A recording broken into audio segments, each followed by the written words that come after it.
Der Trend Mystical Forest, also der geheimnisvolle Wald, braucht auf jeden Fall im Gartencenter oder im Blumengeschäft erstmal ein schönes, großes Regal. Und schön ist auch, wenn der Hintergrund richtig dunkel ist, dann kommen diese Grüntöne oder auch die Violett- und Rottöne richtig schön heraus. Schauen wir uns mal das Regal an. Solche Regale gibt es momentan im Handel sehr viel. Ja, die Etagen kann man meistens auch unterschiedlich noch einstellen.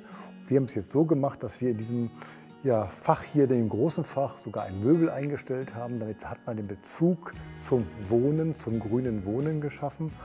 Ja, und dann entdeckt man hier verschiedene Blumen- und Pflanzenarrangements, die schön zu diesem Thema passen. Ja, und wichtig ist auch, dass man mal rauswächst nach oben, vielleicht sogar über das Regal hinaus, wenn man die Höhe im Laden hat. Auch das darf sein, weil man will ja so ein bisschen dieses Wachstum, diese Dynamik im Wuchs auch zeigen. Ja, und das Ganze darf auch unterstützt werden an so einem Regal nochmal mit solchen Hölzern, die das Ganze nochmal etwas waldiger machen und ja auch Erweiterungsfläche uns geben für schöne Floristikideen. Und hier sehen wir schon mal so eine. Und da ist was ganz Besonderes dran in diesem kleinen hängenden Garten, denn da kann man eine Lampe anmachen und dann geht ein LED-Licht an und schon fängt dieser kleine Ficus, der da drin wächst, schön zu leuchten an und es entsteht wirklich so ein kleiner Secret Garden. Und das Schöne ist, ja, hier sind auch so kleine Gestaltungen noch dabei, ein paar Steine, ein paar Moose, also eine richtig schöne Welt, die man gut entdecken kann. Ich kann mir vorstellen, dass viele Familien zu Hause mit den Kindern davor sitzen und einfach fasziniert sind, wie dieser kleine Ficus darin wächst. Und damit das Ganze gut geht, hat man hier auch nochmal so eine schöne kleine Pflanzenfibel, die dann erklärt, wie man das Ganze pflegen muss. Ja, und das Ganze ist ein sogenanntes Decorum-Konzept. Das hat sich das Unternehmen ausgedacht. Das sind viele schlaue Lösungen, wie man Grün für die Menschen da draußen und in ihren Häusern viel schöner gestaltet und richtig lebenswert macht. Ja, und hier entdecken wir auch so einen kleinen weiteren Garten. Das haben die kreativen Floristen vom Blumsteam auch mitgestaltet. Hier so eine Schote, die dann mit Blättern und Fahnen hier gefüllt wurde, etwas Geranke. Und so hat man mal ein kleines Arrangement, das gar nicht mit Blüten daherkommt, sondern einfach mit viel Grün und ja, die Schönheit des Waldes und des Grünes zeigt. Und das hängt man einfach hier so rein. Und das sind so die Dinge, die auch der Kunde im Laden, denke ich, bei euch dann entdeckt und auch irgendwo ganz attraktiv findet. Gehen wir mal hier auf die andere Seite. Hier seht ihr diese schönen Pflanzen mit schönen Zeichnungen auch. Natürlich wieder die Farbe durch die Bromelien oder auch mal so etwas Handwerkliches dazu. So eine Schnur, die bringt hier einfach so in diesem aufgerollten Knollen nochmal so einen Akzent. Denn damit kann man was befestigen, was umwickeln. Oder hier diese Orchideen in so einem Stilllife. Ja, Arrangement mit diesen schönen Gläsern auf so einer Holzplattform ist einfach schön, weil es einfach ganz schlicht und einfach ist, aber sehr wirkungsvoll. Ja, und immer wieder mal ein paar Wurzeln, große Gefäße, da ein paar Früchte reingelegt. Genau das ist es. Manches wird einfach auch in diesem Prinzip eines schönen grünen Stilllifes inszeniert. Man kann Pflanzungen machen, auf jeden Fall, da stelle ich euch gleich noch welche vor, aber es kann auch einfach in diesem Zusammentun von schönen Dingen auch funktionieren. Ja, das ist das Regal mit diesen Etagen und die Nutzung der Welten und die Nutzung von Farbakzenten. Und jetzt gehen wir mal weiter und schauen noch mal, welche anderen Möglichkeiten es gibt von Warenpräsentationen zu diesem Trend. Ja, jetzt stehe ich in einer grünen Welt mit Alokasien. Und zwar genau die Alocasia zebrina mit diesem wunderschönen gestreiften Stiel. Ja, und da gibt es ganz tolle Sorten bis hin zu diesen ganz großen. Also wer sich mal in diese Alokasienwelt hineinbegibt, wird da bestimmt 20, 30 Sorten von klein bis groß entdecken. Und alle sehen irgendwie ganz besonders aus, weil sie diese schöne pfeilförmige Blattstruktur haben. Ja, und hier seht ihr schon die Gestaltung. Ein Korb, auch wieder dieser dunkle Mix, bisschen was schwarz-braunes. Und dann mit viel Moos reingegangen in diesem Korb, sodass wir auch da sofort wieder das Waldige haben mit den Wurzelstück noch am Boden platziert. So könnte es im heimischen Wald aussehen oder im tropisch-exotischen Wald der Alocasia. 2 Ideen und so ist es nun mal in der Warenpräsentation. Da steht vielleicht was auf der Erde, aber dann hat man schon wieder hier so ein schönes schwarzes Möbel. Da kann man so ein bisschen was arrangieren. Dazu kommen noch solche grünen Gläser. Die geben dem ganzen Look noch mal so etwas Besonderes. Und das waren auch wieder diese typisch dickwandigen Gläser. Ja, und wenn wir dann weiter nach vorne gehen, haben wir hier so einen Epiphytenstamm. Ja, Retro-Look. 70er Jahre, 80er Jahre, da gab es diese Epiphytenstämme in den Wohnzimmern unserer Eltern. Und heute sind sie wieder angesagt. Vom Prinzip her eigentlich das Gleiche. Schönes Gefäß, schöne Wurzel. Und dann hat man diese baumaufsitzenden Pflanzen irgendwie arrangiert mit viel Moos und mit Draht und mit anderen Bindemöglichkeiten, sodass hier so eine Gambria-Orchidee nach oben wächst oder so eine Tillandsie oder eine Guzmanie sich irgendwo damit einordnet. Ja, das Ganze sieht sehr mystisch eben auch aus von der Art und Weise und ist wirklich was ganz Besonderes und ich glaube, es fasziniert wirklich die Leute. Ja, und dann haben wir noch mal diese geheimnisvollen Gläser, die man gestalten kann. Ich hebe das hier mal an. Ich hatte ja eben euch schon was gezeigt.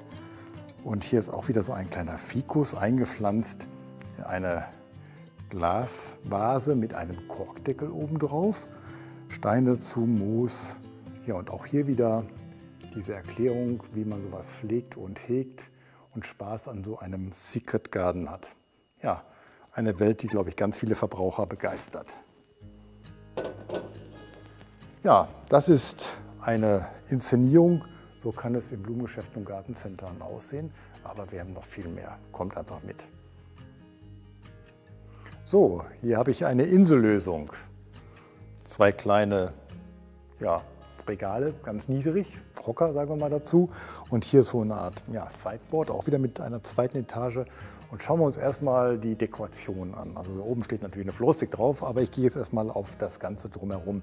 Hier haben wir so schöne Stoffe zusammengerollt in verschiedenen passenden Trendfarben. Oder wir sehen hier so ein paar Schnecken. Ja, das ist auch schön. Oder hier nochmal so eine ganz verrückte Vase. Da wächst sogar wieder was drin. So eine kleine Pflanze. Aber die Vase ist irre, weil die sieht so aus, als wenn da so lauter kleine Pilze oder Algen irgendwas wächst. Aber sowas gibt es mittlerweile. Auch das steht da so bei. Und schaut mal hier. Da ist noch so eine Marmorplatte draufgelegt worden auf dieses schwarze Metallregal. Das gibt dem Ganzen wieder eine besondere Note. Also wenn man mal so schaut, man findet ja so das eine oder andere auch zu Hause oder geht mal wirklich dann zu so einem Antiquitätenladen und entdeckt dann irgendwas, was dazu passt. Also man kann ja auch so ein bisschen was Historisches hineinbringen. Ja, jetzt aber zu unserer tollen Floristik. Hier oben ist eine schöne Schnittblumenarbeit.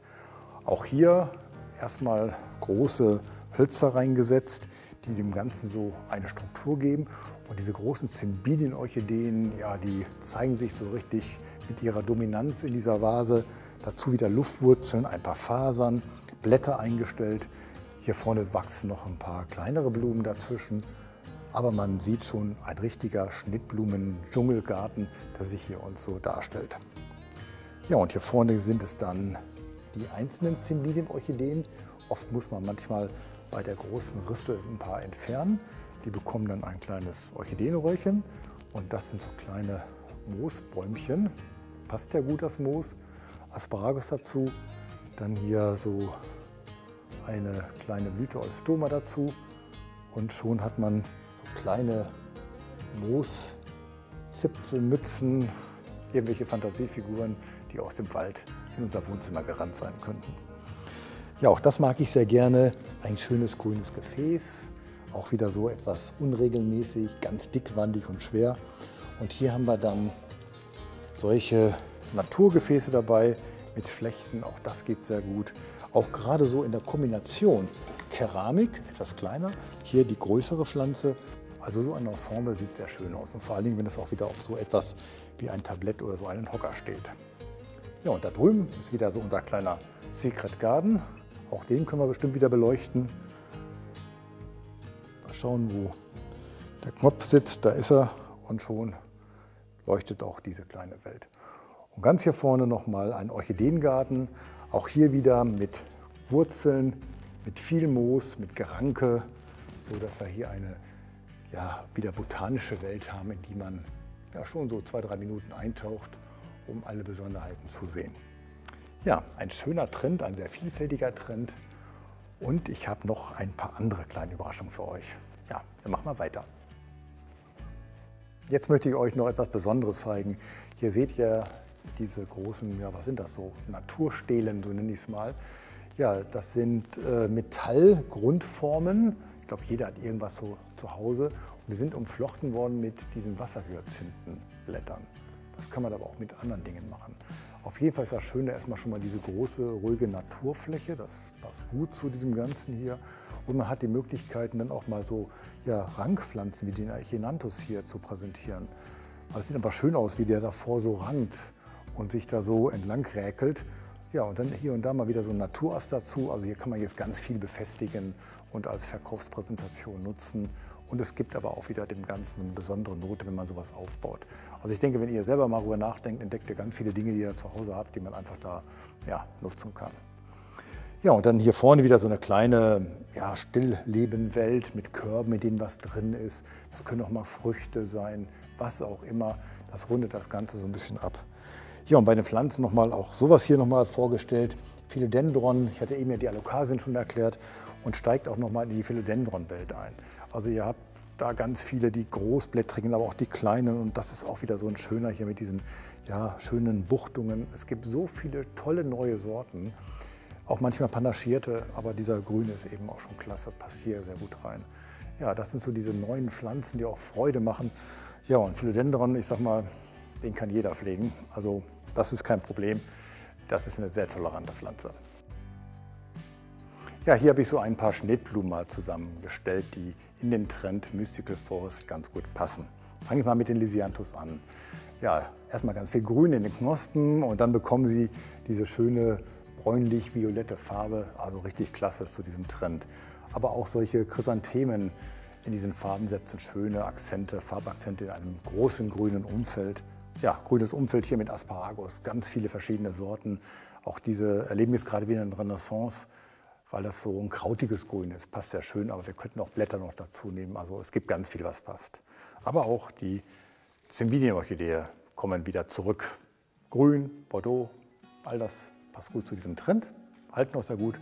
Und hier haben wir so eine tolle Lilie. Wenn sie sich öffnet, wird sie so richtig repräsentativ und geheimnisvoll, weil da passiert ja noch ordentlich was, wenn sie aufgeht. Ja, das ist so eine kleine Auswahl an Schnittblumen. Es gibt ganz viele und ich bin mir sicher, wenn ihr auf die Suche geht, findet ihr auch ganz viel. Ja, kommt mal mit, wir schauen mal, was es sonst noch gibt. So, jetzt möchte ich euch noch diese tolle Pflanzung vorstellen. Ja, was braucht man dafür? Ein großes Gefäß, richtig kräftig, passenden schönen grünen Tisch dazu. Auch das ist schon mal wieder eine gute Kombi. Ja, und dann diese traumhaft tolle Anthurienpflanze mit ganz vielen roten Blüten. Und die wird auch sehr lange halten. Ja, und damit das Ganze so ein bisschen waldiger kommt, Clematis-Ranken, die sich hier so aufbauen, richtig groß hochgehen und hier wieder runtergehen. Hier konzentrieren sie sich und gehen auch sogar über das Gefäß. Dazu noch so ein bisschen Rankiges. Hier auch wieder die Maulbeerrinde, so in Bordeaux. Damit hat man wieder einen schönen Farbakzent. Ja, und so sehen Trendpflanzungen aus zum Thema Mystical Forest. Ja, und damit hoffe ich, habe ich euch richtig begeistert und ihr selbst werdet es bald sehr kreativ werden und selbst loslegen wollen, schöne Pflanzungen machen. Und das Ganze gelingt wirklich mit tollen, schönen Produkten, Schnittblumen, Pflanzen. Ja, und diese Anturie ist ein Paradebeispiel. Ja, und damit möchte ich mich verabschieden und auch noch bedanken bei Decorum für diese wunderschöne Unterstützung mit diesen Qualitätsprodukten. Ja, alles Gute für euch. Wir sehen uns. Bye bye.